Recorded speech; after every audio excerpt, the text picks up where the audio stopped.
तो आज हम लोग बीएससी सेकेंड ईयर के जूलॉजी का सेकेंड चैप्टर शुरू करने जा रहे हैं। हम लोग पहले चैप्टर के पूरे लेक्चर कंप्लीट कर चुके हैं, ब्लेंडोग्लॉसस, उसमें हम एक स्पेसीज के बारे में हम लोग पढ़े थे।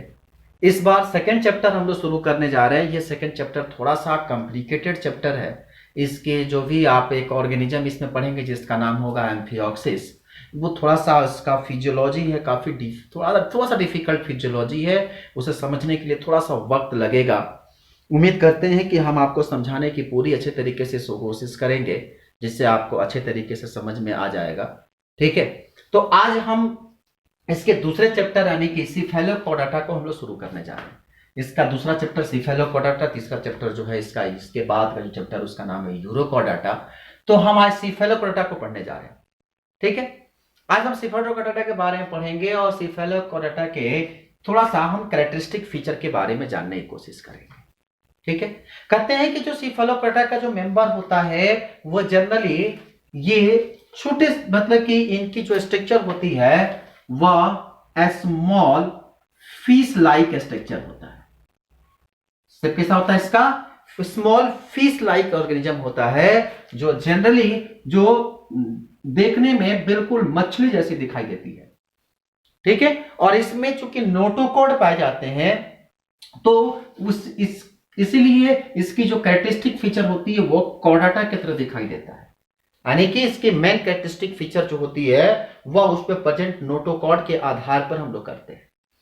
दूसरी चीज कह रहा है कि ये जो जितने भी इसमें नोटोकॉर्ड जो होते हैं वह एक्सटेंडेड नोटोकॉर्ड होते हैं। मतलब कि इसकी बॉडी जो एक्सटेंडेड नोटोकॉर्ड होती है और पूरे बॉडी तक कवर की रहती है। हम आगे आपको डायग्राम एक्सप्लेन करेंगे किस तरह से इनकी पूरी बॉडी तक इसके नोटोकॉर्ड जो होते हैं वह फैले हुए रहते हैं।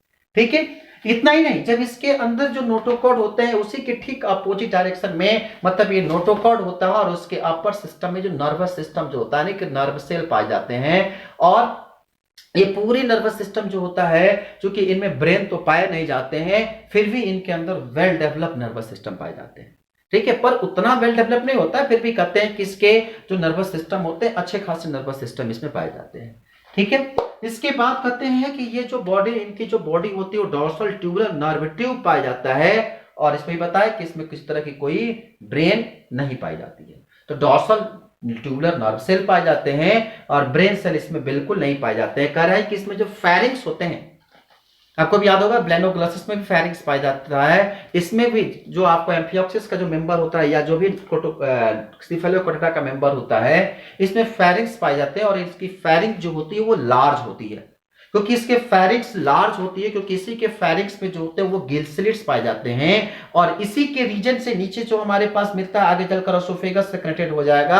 और इसी रीजन में जो होते हैं वो गोनैड्स के भी रीजन पाए जाते हैं। तो इसीलिए इसके फेरेंजियल रीजन जो होते हैं काफी बड़े होते हैं, जिसमें न्यूमरस गिल स्लिट्स पाया जाता है। और सबसे मजेदार बात कि एम्फिऑक्सिस जो ब्लेनोग्लॉसिस होता है उसकी ओपनिंग एक्सटीरियर ओपनिंग थी, जहां पर फेरेंजियल गिल स्लिट्स होते हैं वहां फेरेंजियल पोर पाया जाता है। लेकिन इसमें इस तरह की नहीं होती है, इसकी ओपनिंग जो होती है वह एक्सटीरियर ओपनिंग नहीं होती है। और एक्सटीरियर ओपनिंग नहीं होती है, लेकिन इसमें जो होता है इसमें छोटे छोटे क्या कहते हैं, इसमें छोटे छोटे जो होते हैं वो आर्ट्रियम पाए जाते हैं। और उसी आर्ट्रियम के थ्रू जो होता है इनकी सप्लाई होती है। गिल्स क्लिफ्ट जो होते हैं वह इसमें इवैक्यूलेटेड जो होते हैं, इवैक्यूलेटेड होते हैं। और साथ में क्या करता है, ये लाइक सेगमेंटेड छोटे छोटे पार्ट में बटे हुए रहते हैं। और इनकी सेगमेंटेशन जैसे लाइक यूरिकोडेटा की तरह इसमें पूरी सिस्टम पाई जाती है। ठीक है, फिर कहते हैं कि इसकी फेरिंग्स जो होता है इंडोस्टाइल होता है। और इंडोस्टाइल होने के साथ साथ इसके बॉडी यानी कि इसके फेरेंजियल स्लिट्स के ऊपर सिलिएटेड बॉडी पाई जाती है। मतलब इसका फेरेंजियल स्लिट्स जो होते हैं वो सिलिएटेड बॉडी पाई जाती है। कैसे होगा हम आपको पूरा जब इसका एक एक डायग्राम एक्सप्लेन करेंगे तो आपको बताएंगे। ठीक है, वहां पर हम पूरे डायग्राम को ओपन करेंगे। ठीक है, तो आप दो चार लाइन लिख लीजिए। लिखिए, cephalochordata is like just like a fish-like structure, which have notochord extend the entire length of the body, projecting beyond the nervous system to the tip of the sunt, SNOUT, sunt, SNOUT, हो गया। They have dorsal tubular nerve, they have dorsal tubular neural tube without defined brain, without defined brain, pharynx is large with numerous gill slits opening not to the exterior but into an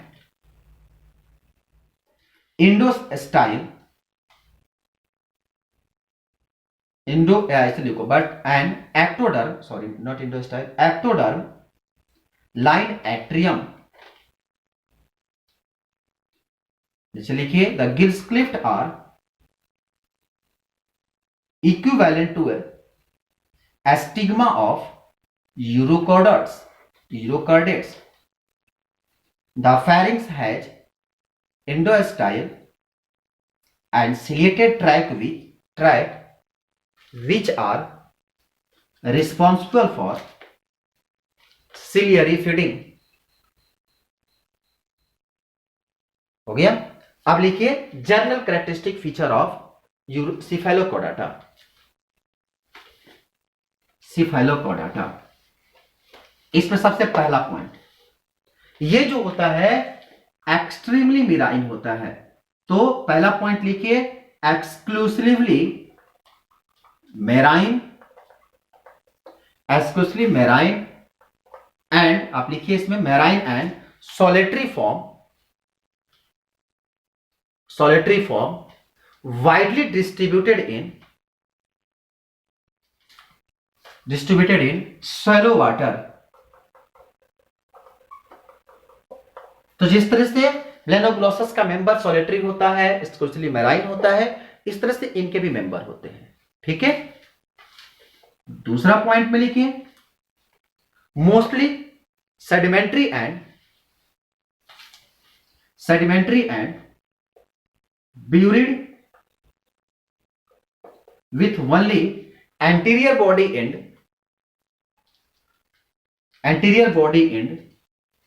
projecting above bottom sand,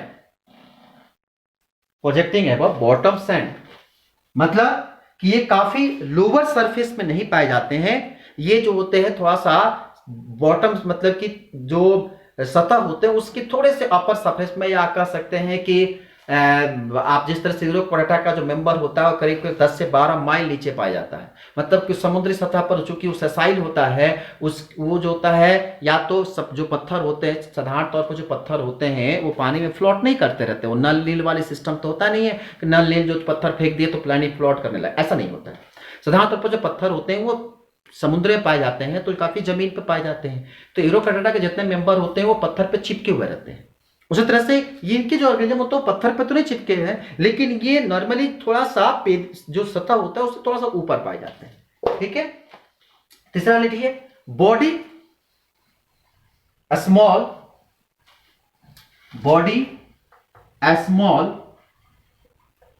size जो होता है इसका measuring 5 to 8 centimetre long, 5 to 8 centimetre long, cylindrical and fish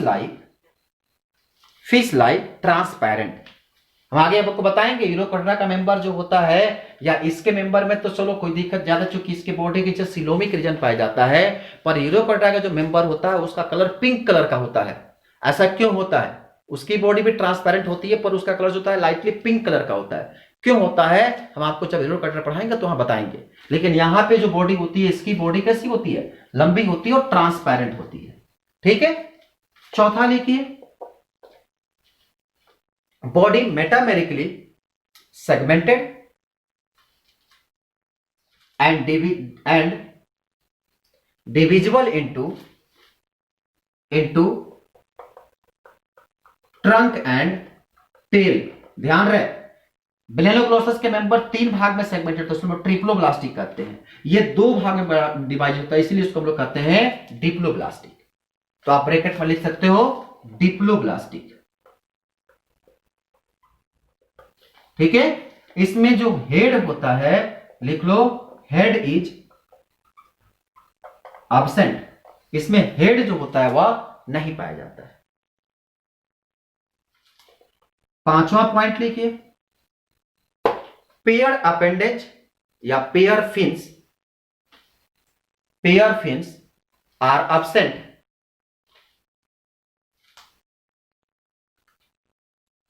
median fins present. मतलब कि इनकी जो body होगी, जो एम्फियोक्सिस की बॉडी होता है, इसमें जो होता है यहां पे फिन्स पाए जाते हैं, जिसमें लोग कहते हैं काउडल फिन्स। जिस तरह जर्नल फिश में क्या होता है कि यहां पर पेयर ऑफ फिन पाई जाती है, इन लोगों में ऐसा नहीं होता है। मछलियां जो होती हैं उसमें छोटे छोटे पंख पाए जाते हैं, पर इन लोगों में नहीं होता। इनमें जो होता है सीधा काउडल फिन पाया जाएगा। और यहां पे क्या होगा कि इनमें भले डोर्सल और वेंट्रल जो होगा फिन रिब्स पाए जाएंगे, रे फिन जिसको कहा जाता है, लेकिन इनमें पेयर फिन्स नहीं पाए जाते हैं, इसमें सिर्फ काउडल फिन पाए जाते हैं। ठीक है, तो काउडल फिन जो होते हैं जनरली पाए जाते हैं, इसमें पेयर ऑफ फिन्स नहीं पाए जाते हैं। ये इसीलिए मछलियों से बिल्कुल अलग हो जाती है। ठीक है, 5वां लिखिए, 5वां तो हो गया। 6ठा लिखिए, एक्सोस्केलेटन एब्सेंट। मतलब जैसे हमारे में हाथ ऐसे पाया गया बाहर, पैर पाया जाता है, इस तरह से इनमें एक्सोस्केलेटन जो होती है वह नहीं पाई जाती है। तो लिखिए exoskeleton absent. Epidermis single layer, epidermis single layer. 7वां पॉइंट लिखिए, muscles dorsolateral segmented in myotomes. Myotomes तो कहते हैं कि इनकी जो बॉडी होती है, इसकी बॉडी पर आप देखेंगे तो यहां पे जो होगा एक छोटे छोटे पार्ट में क्या होंगे, ये टूटे बटे रहते हैं, और यही जो सेगमेंटेड पार्ट होता है इसी को हम लोग कहते हैं मायोटोम्स। आगे हम इसका जब पूरा डायग्राम बताएंगे ना, तो पूरा एक एक लेवल को क्लियर करेंगे। तो इसकी बॉडी जो सेगमेंटेड जो होता है, मसल्स जो होते हैं वो डोर्सोलेटरल मसल्स पाए जाते हैं, और ये छोटे छोटे सेगमेंट में बटे रहते हैं, इसी सेगमेंटेड पार्ट को हम लोग कहते हैं मायोटोम्स। ठीक है, 8वां पॉइंट पे लिखिए, coelom enterocoelous, coelom enterocoelous reduced in the pharyngeal region by development of arterial cavity, development of arterial cavity। ठीक है, तो मतलब इसमें भी क्या होता है, सिलोमिक रीजन पाया था, जैसे ब्लेनोग्लोसस में जो होता है वह एपिडर्मिस के ठीक नीचे का पूरा लेयर जो होता है वो सिलोमिक होता है, इसलिए ट्रांसपेरेंट होने के बाद भी जब ऊपर से दिखाई देते हैं, जब इसको देखते हैं तो इसका सिलोमिक रीजन जो होता है वो दिखाई देता है, इंटरनल पार्ट नहीं दिखाई देता। ऐसा नहीं कि इसका स्टोमैक, इसका इंटेस्टाइन, इसका क्या कहते हैं फेरिंक्स, गिल स्लिट सब दिखाई दे, ऐसा कुछ नहीं होता है, इसका सिर्फ सिलोमिक रीजन दिखाई देता है। ठीक है, नेक्स्ट पॉइंट लिखिए, notochord and nerve cord extend the, notochord and nerve cord extend the throughout the body. माने पूरे बॉडी पे जो होते हैं इसके नोटोकॉर्ड पाए जाते हैं, throughout the body. Notochord and nerve cell extend throughout the body. ठीक है, 5वां नेक्स्ट पॉइंट में लिखिए, notochord is not surrounded by, इस लाइन को मार्क कर लीजिएगा, notochord is not surrounded by ventrally coelom या वेंट्रिकली कॉलम। मतलब कि इसके जो भी नोटोकॉर्ड होंगे वो सिर्फ डोर्सल में पाए जाएंगे। ध्यान रखेंगे, इनकी अगर बॉडी देखें तो कहते हैं कि इनकी जो नोटोकॉर्ड होते हैं वो सिर्फ डोर्सल रीजन में पाए जाते हैं। ठीक है, इसके वेंट्रल रीजन में जो होते हैं नोटोकॉर्ड नहीं पाए जाते। जबकि ब्लेनोग्लोसस जो था, आपको याद होगा कि ब्लेनोग्लोसस जो होता है इसके डोर्सल और वेंट्रल दोनों जगह पर नोटोकॉर्ड पाया जाता है, लेकिन इनमें सिर्फ डोर्सल रीजन में नोटोकॉर्ड पाए जाते हैं, वेंट्रल रीजन में नोटोकॉर्ड नहीं पाए जाते हैं।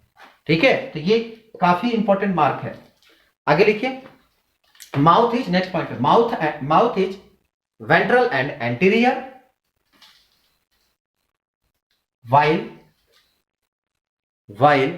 anus is ventral and posterior. Ventral and posterior. कहने का क्या मतलब है, ये इसका माउथ होता है, ये डॉर्सल रीजन, ये वेंट्रल रीजन है, तो इसका वेंट्रल रीजन में पाया जाता है, वेंट्रल होता है और एंटीरियर होता है, और यहां पर इसका एनस पाया जाता है। काउडल फिन के जहां लास्ट पॉइंट होता है यहां पर इसका एनस पाया जाता है। ठीक है, तो एनस अब ये भी वेंट्रल में है और ये भी वेंट्रल में है, तो माउथ जो होता है वो वेंट्रल में होता है और एंटीरियर होता है, और एनस जो होता है वो वेंट्रल में होता है या एंटीरियर, तो क्या हो जाए, पोस्टीरियर। क्लियर हुआ? तो माउथ जो होता है वह वेंट्रल में एंटीरियर होता है, जबकि एनस जो होता है वो वेंट्रल में पोस्टीरियर होता है। तो वेंट्रल और पोस्टीरियर। ठीक है, नेक्स्ट पॉइंट में लिखिए, pharynx is large, perforated by numerous gill slits surrounding by atrium.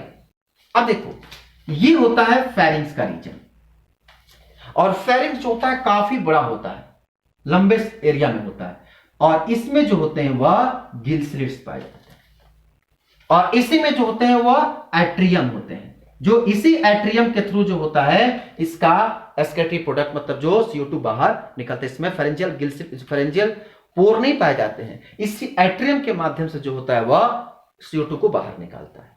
ठीक है, तो नेक्स्ट पॉइंट में लिखिए, डाइजेस्टिव ट्रैक्ट कंप्लीटेड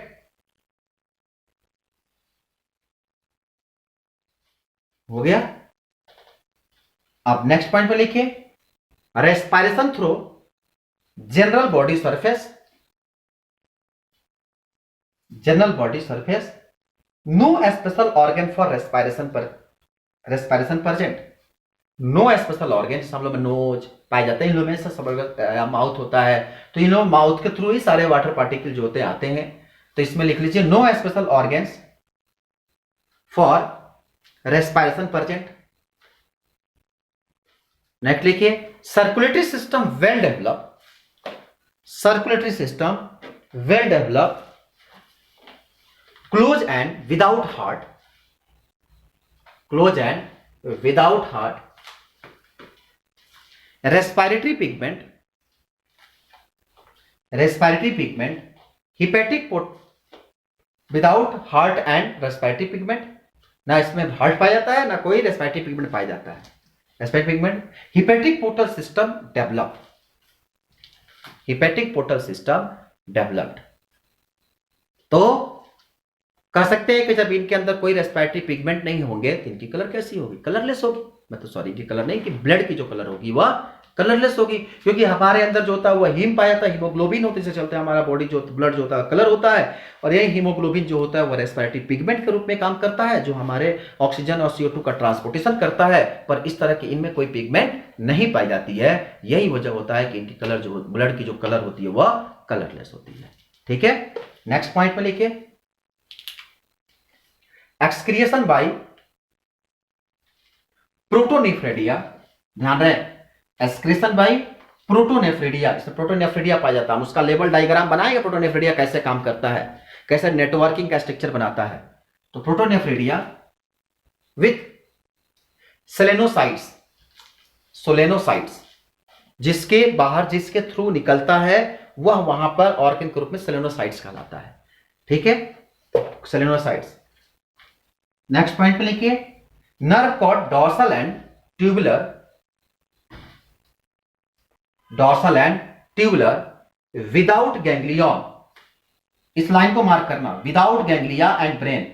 यही गैंग्लिया यूरोकोर्टा में पाया जाता है, और यही गैंग्लिया इसके अंदर नहीं पाया जाता। हमारे अंदर भी गैंग्लिया पाया जाता है, हम लोग ह्यूमन बॉडी में भी गैंग्लियन सेल पाया जाता है, लेकिन इसके अंदर न तो ब्रेन होता है न तो गैंग्लिया होता है। पर जब हम यूरोकोर्टा पढ़ेंगे तो यूरोकोर्टा में गैंग्लिया पाया जाता है। उसी के आधार पर यूरोकोर्टा में क्लासेज जो बंटना शुरू किए उसमें सब ऑर्डर बढ़ जाता है कि एक जो होता है वो डॉर्सल से गैंग्लिया जाता है और एक वेंट्रल से गैंग्लिया जाता है। तो यूरोकोर्टा की कहानी में ये गैंग्लिया पाया जाता है, पर यहां पर ये गैंग्लिया नहीं पाया जाता है। ठीक है, तो ganglia and brain, dorsal and ventral nerve root are separated. Dorsal and ventral nerve root are separated. ठीक है, नेक्स्ट पॉइंट लिखिए, sex are separate,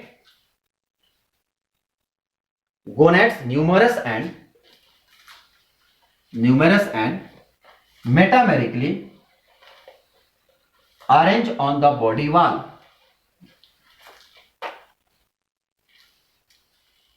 next point में fertilisation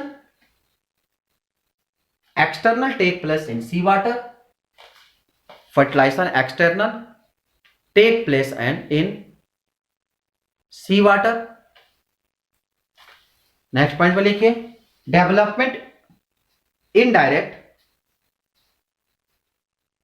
consisting of free swimming larva, मतलब ब्लेनोग्लोसस की तरह जिस तरह से उनमें भी जो होता है वह एक्सटर्नल फर्टिलाइजेशन होता है, और क्या होता है उसके लार्वा जो होते हैं पानी में तैरते रहते हैं तब वो फर्टिलाइजेशन करते हैं। तो ये था इनका most important general characteristic feature. ध्यान रहे, कैरेक्टरिस्टिक फीचर जो होता है ऑर्गेनिज्म का एक्सटर्नल एक तरह की आप आउटलाइन देते हैं। अब इसमें जो इनका मेन कैरेक्टरिस्टिक फीचर हो गया, जैसे ह्यूमन में होता है कि ह्यूमन के पास जो होता है 2 आंख होते हैं, 1 नाक होते हैं, 1 मुंह होते हैं, 2 हाथ होते हैं, 10 उंगलियां होती है हाथों में 5-5, तो किसी में 6 उंगलियां भी हो जाती है, किसी के 1 आंख होते हैं, किसी के अब ऐसा नहीं तो किसी के 2 नाक होते हैं, साधारण तौर पर ऐसा नहीं होता है। कहते किसी की 32 दांत है तो किसी में 32 की जगह 33, कभी कभी दांत के ऊपर भी दांत निकल जाते हैं। तो जनरल कैरेक्टरिस्टिक फीचर पढ़ते हैं। अब जनरल कैरेक्टरिस्टिक फीचर पढ़ने के बाद अब उसमें जो अपीयरेंस होते हैं, अब उसमें कुछ अगर डिफरेंस मिल जाते हैं तब इसको ऑर्गेनिज्म को हम लोग क्लासिफाई करना शुरू करते हैं। तो अब हेडिंग डालिए क्लासिफिकेशन। ठीक है, तो कहते हैं कि इसमें जनरली जो हमारे पास कॉर्डेट्सिफेलोपोडा का मेंबर होता है, इसका सिर्फ एक क्लासिफिकेशन हम लोग को पढ़ना है जिसे हम लोग कहते हैं लेप्टोकार्डी। अब हेडिंग डालो क्लासिफिकेशन ऑफ सिफेलोपोडाटा। इसमें लिखो कि subphylum cephalochordata includes a single class of लैप्टोकार्डी।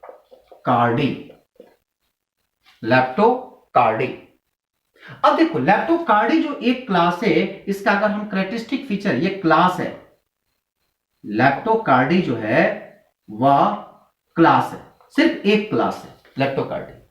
अगर इसका हम कैरेक्टरिस्टिक फीचर पढ़ें तो सबसे पहला लिखिए सेगमेंटेड, लिखो segmented, cylinder and fish like lancelets. मतलब इनकी बॉडी शेप जो होती है वह सिलेंडर का, जिस तरह बॉडी इनकी फिश लाइक लगभग इनकी शेप साइज पाई जाती है। ठीक है, दूसरा पॉइंट में लिखो epidermis single layer, epidermis single layer, scales absent.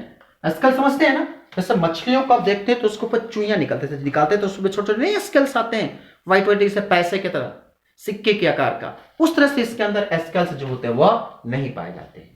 और इसका थर्ड में लिखिए गिल स्लिट्स मैनी। आपको बता दें ये गिल स्लिट्स के आधार पर ही हम आगे चलकर बिरोकाडाटा को डिवाइड जब करेंगे तो वहां पर इनकी और इनके काफी अलग डिफरेंस मिल जाते हैं। तो इसके जो गिल स्लिट्स होते हैं इसके अंदर काफी ज्यादा गिल स्लिट्स होते हैं। ठीक है, तो ये जो होते हैं इसमें हमारे पास मेन एग्जांपल होते हैं, मतलब मेन इसका कैरेक्टरिस्टिक फीचर हुआ। और इसका आप एग्जांपल याद रख लो, एम्फिओक्सस।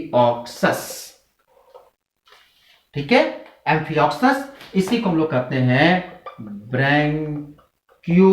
ब्रैंकियोस्टोमा या ब्रैंकियोस्टोमा,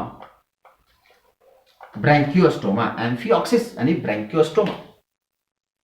ठीक है, तो ये है इसका क्लास और ये है इसका कैरेक्टरिस्टिक फीचर। हमें सिर्फ एक ही क्लास के बारे में पढ़ना है।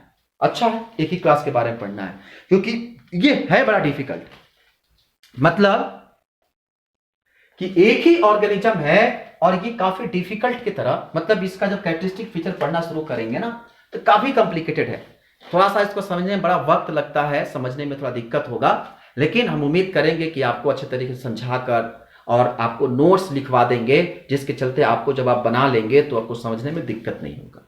डायग्राम को हम विथ लेबल्स क्लियर करेंगे ताकि आपको हर कंसेप्ट आसानी से क्या हो जाए, समझ में आ जाए।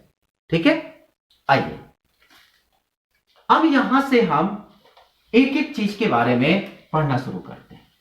अब आप हेडिंग डालिए एम्फिऑक्सस। एम्फिऑक्सस जिसका नाम होता है ब्रैंकियोस्टोमा।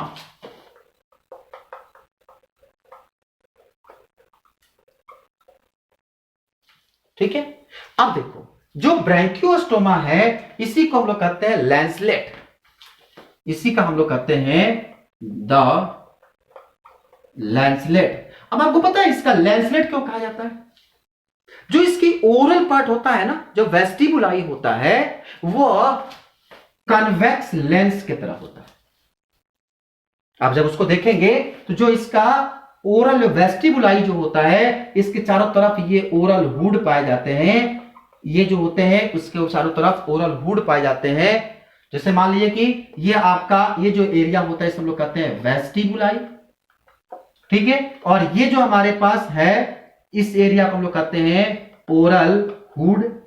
और ये छोटे छोटे दिखाई दे रहे हैं ना सिलेटेड पार्ट, इससे हम लोग कहते हैं ओरल सीरी।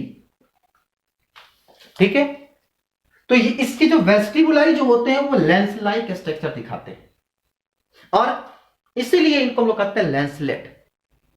इनकी बॉडी को भी आप जब देखेंगे ना तो इनकी बॉडी भी जो है कुछ इस तरह की दिखाई देती है। तो इनकी बॉडी भी जो है एक तरह लेंस जैसे स्ट्रक्चर में होती है। आप देखेंगे जब इनका बॉडी जो होता है कुछ इस तरह की स्ट्रक्चर होती है इनकी। ठीक है, तो इसे लेंसलेट इसलिए कहता है कि इनकी जो बॉडी शेप या खासकर इनकी जो वेस्टिबुलाई होता है, इनकी वेस्टिबुलाई जो होता है वो लेंस शेप का होता है, जो कन्वेक्स लेंस यानी कि उत्तल लेंस की तरह होता है। पढ़े हैं ना आप कन्वेक्स और कनकेव, तो इसलिए इसको लोग लेंसलेट के नाम से जानते हैं। ठीक है, अब चलिए इसकी थोड़ी सी हम कैरेक्टरिस्टिक फीचर आज ज्यादा नहीं कवर करेंगे, थोड़ी सी इसका कैरेक्टरिस्टिक फीचर हम लोग पढ़ना शुरू करते हैं। तो कहते हैं कि एम्फिऑक्सी जो होता है एक स्मॉल सुपरफिशियल फिश शेप का स्ट्रक्चर जो होता है, जिसमें सब फाइलम सिफेलोकोडाटा और इसका फाइलम जो होता है कोडाटा होता है। ठीक है, इसके अंदर जो होते हैं 3 डाइवर्टिकुलम पाए जाते हैं, जो प्राइमरी जो कि क्या होता है, ये प्राइमरी कॉर्डेट का कैरेक्टरिस्टिक फीचर होता है नोटोकॉर्ड, डॉर्सल ट्यूबुलर नर्व और नर्व कॉर्ड या फ्रेंचियल गिल स्लिट्स। किसी भी जब हमारे पास इसकी कैरेक्टरिस्टिक फीचर जब हम लोग पढ़ना शुरू करते हैं तो उसमें क्या होता है, सबसे पहला जो होता है नर्व कॉर्ड होता है। जो नर्व कॉर्ड या नोटोकॉर्ड हमारे पास मिलता है, डॉर्सल ट्यूबुलर नर्व कॉर्ड और फेरेंजियल गिल स्लिट्स, ये 3 चीजें इस सबसे किसी भी जो हमारे पास ऑर्गेनिज्म जो इसके मिलता है उसका कैरेक्टरिस्टिक फीचर होता है कि इसके पास डॉर्सल नर्व कॉर्ड होना चाहिए, यानी कि notochord, dorsal hollow nerve cord और क्या गिल स्लिट्स। ये तीनों चीज इसके अंदर जो होते हैं वह जनरली रूप से पाए जाते हैं। ठीक है, अब कहते हैं कि ये जो होता है पहला कॉर्डेट होता है जो अपने लाइफ जो ये एडल्ट जब स्टेज में आता है तो काफी वेल डेवलप होता है और एक पहला एडल्ट मेंबर होता है जिसके बारे में क्या कहते हैं काफी अच्छे तरीके से नॉलेज दिया गया। अब आपको बताते हैं कि एक साइंटिस्ट थे जिसका नाम था कोस्टा। इन्होंने 1834 ईस्वी में इसके बारे में एक्सप्लेन किया और इन्होंने नाम इसका रखा था ब्रैंकियोस्टोमा। इसका ब्रैंकियोस्टोमा जो था कोस्टा ने इनका नाम दिया। ठीक है, अब कह रहे हैं कि इसी चीज को जब एम्फिऑक्सिस जो था, जो नाम दिया गया, एम्फिऑक्सिस नाम थे 1836 में एक साइंटिस्ट थे यारेल। इन्होंने इसके बारे में तो कोस्टा के ही थ्योरी पर यारेल ने काम किया और इसका नाम जो था उन्होंने एम्फिऑक्सिस रखा। ठीक है, अब देखो एम्फिऑक्सिस की अगर हम थोड़ी सी कहानी के बारे में सीखें कि इसका किंगडम जो होता है, आपको भी पता है कि किंगडम जो होता है वह एनिमिलिया होता है। ठीक है, इसका जो फाइलम होता है वह सिफेलो कॉर्डाटा होता है और इसका क्लास जो होता है लेप्टोकैडी होता है, ठीक है, जो इसका ये सिफाइलोपोडा इसका सब फाइलम होता है, ठीक है। इसका अगर हम फाइलम की बात करें तो क्या होगा, कॉर्डाटा, सब फाइलम सिफाइलोकॉर्डाटा। क्लास जो होता है उसको लेप्टोकैडी होता है, CADDI, ठीक है। और इसका जो फैमिली होता है, बड़ा आसान है नाम याद रखना, ब्रोंकियोएस्टोमेटा के नाम पर ही रखा गया है। इसका फैमिली जो होता है ब्रोंकियोएस्टोमा ब्रोंकियोएस्टोमेडी, ब्रोंकियोएस्टोमेडी इसकी फैमिली होती है। और इसका जो जीनस होता है वह होता है एम्फिऑक्स या ब्रोंकियोएस्टोमा, ठीक है। तो आप कभी भी पेपर में जब क्वेश्चन पूछेगा, तो आप कोई भी ऑर्गेनिज्म के जब आपको क्वेश्चन पूछा जाता है तो आप इसके बारे में जरूर एक्सप्लेन करेंगे कि इस कौन सा किंगडम है, कौन सा फाइलम है, कौन सा सब फाइलम है, कौन सा इसका क्लास है, और कौन सा इसका क्या है, फैमिली है, और कौन सा इसका जीनस है। तो आप इसके बारे में जरूर एक्सप्लेन, इसको आप लिखेंगे। अगर 10 नंबर का क्वेश्चन हो या 5 नंबर क्वेश्चन हो या 15 नंबर का क्वेश्चन हो, कितना भी मार्क्स का क्वेश्चन हो, इस पर लिखने पर आपको 1 मार्क्स बिल्कुल सिक्योर रहता है। आपका 1 मार्क्स यहां पे बिल्कुल सिक्योर रहता है, कट नहीं सकता है, ठीक है। चलिए अब इसके बाद अब हेडिंग डालिए हैबिट एंड हैबिटेट्स, हेडिंग डालिए हैबिट एंड हैबिटेट्स। अब हम सीखना शुरू करेंगे इसका हैबिट कैसा होता है, ये पाया कहां जाता है। तो कहते हैं कि एम्फिऑक्सिस जो होता है वह जनरली जो होता है जहां पे टेम्परेचर या ट्रॉपिकल रीजन में, मैंने कि थोड़ा सा टेम्परेचर वाले रीजन में पाए जाते हैं। कह रहे हैं कि ये काफी मेनली जो होता है वह वार्म वाटर में, मतलब गर्म पानी में जो होते हैं, जहां पे टेम्परेचर थोड़ा ज्यादा होता है वहां पर ये अधिक मात्रा में पाए जाते हैं। तो आप हैबिटेट में लिखिए, amphioxus is widely distributed in temperature and tropical sea coast, it much more common in warm water such as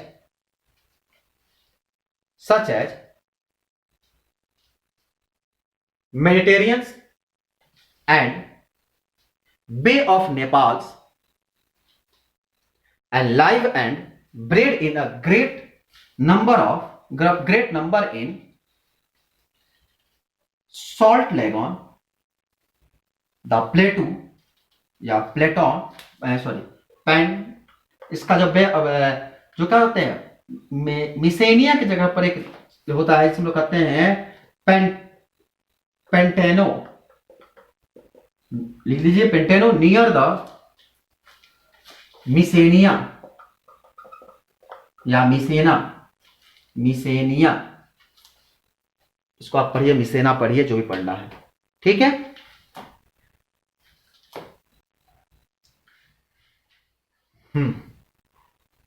आगे लिखिए, one of the on the Chinese coastal, China में पाया था, Chinese coastal, it found in such abundance that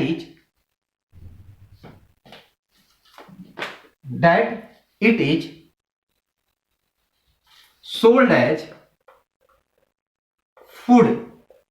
इसी को हम लोग कहते हैं सी फूड के रूप में इसका यूज करते हैं। सब चाइना के लोग जो होते हैं इसको खाने में यूज करते हैं, चाइना के लोग इसको एज ए फूड के रूप में खाने का यूज करते हैं, इसको खाते भी हैं। चाइनीज जो होते हैं बहुत कुछ खाते हैं, हम चाइना में रहे हैं तो हमको पता है ये लोग क्या क्या खाते हैं, ठीक है। तो ये आगे लिखिए, amphioxus grows in a clean, shifting and shallow shore water, leaving only its anterior end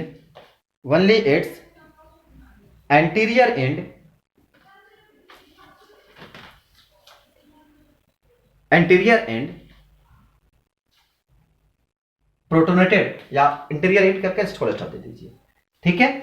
अब देखिए, इस तो ये हो गया आपका मेन कहानी। अब इसमें जो कहते हैं कि जो एम्फिऑक्सिस होते हैं ये टिपिकली सिलियर फीडर होते हैं।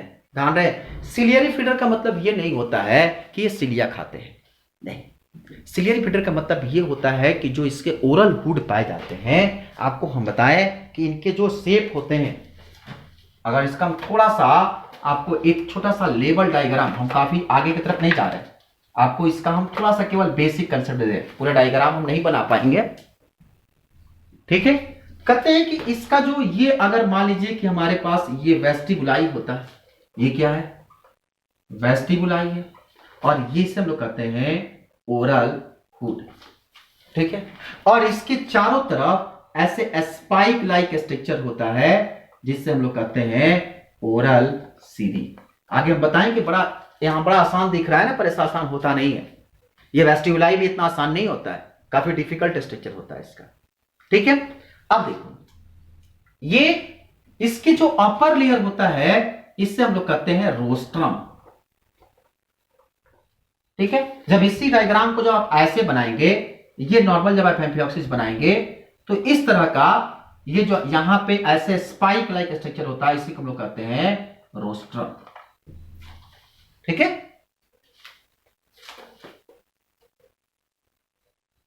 ये स्ट्रक्चर जो होता है रोस्ट्रम होता है, और यहां पे जो होता है वह ओरल सीरी होता है, और यहां पे जो होता है ये रीजन होता है माउथ का, और ये जो रीजन होता है यहां पर होता है क्या चीज, वेस्टिबुलाई। हम इसी को ऐसे ओपन कर दें, उल्टा कर देंगे, ठीक है। अब देखो, अब ये जो इसमें जो स्पाइक मिलते हैं, अब जो इसके ऊपर इस तरह के स्पोक होता है, इसको लोग कहते हैं मायोटोम्स।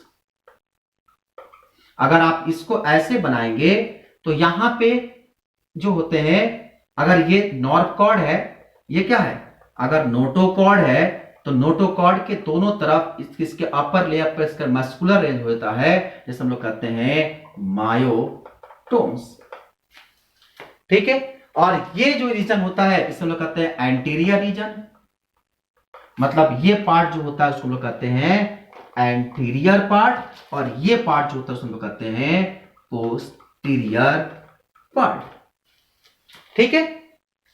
और ये रीजन हमारे पास मिल गया, मतलब यहां पे जो सेक्शन ऐसे बटा रहता है इसे हम लोग कहते हैं क्या चीज, नोटोकॉर्ड, ठीक है। अब देखो, तो इस तरह से इनकी जनरल स्ट्रक्चर अभी हम बनाए। जब हम आपको आगे की जब क्लास इसमें जब हम लोग सीखेंगे तो इसके और भी हैबिटेट के बारे में सीखना शुरू करेंगे और इसके डिवीजन के बारे में बताएंगे, ठीक है। तो इसमें आप एक हेडिंग डाल लीजिए, external feature of amphioxus, external feature of amphioxus, ठीक है। अब एक्सटर्नल फीचर के बारे में हम पढ़ेंगे जो होगा अगले क्लास में, जहां पर आपको इसका पहले शेप साइज के बारे में, फिर इसका बॉडी डिवीजन के बारे में, फिर इसके माउथ पूरा उसका बॉडी डायग्राम को सीखते हुए आगे की तरफ बढ़ेंगे, ठीक है। थोड़ा सा ये चैप्टर बढ़ा जाएगा, पर घबराने की जरूरत नहीं है, बहुत कॉम्प्लिकेटेड नहीं है, ठीक है। धीरे धीरे धीरे धीरे करके आप पढ़ते जाइए, नोट्स बनाते चलिए। जहां आपको दिक्कत होगा आप नीचे कमेंट बॉक्स में डाल दीजिएगा, हम आपको उस पार्टिकुलर टॉपिक का 5 मिनट 10 मिनट 15 मिनट का एक हम वीडियो बनाकर अपलोड कर देंगे। ओके, आज इतना ही, थैंक यू।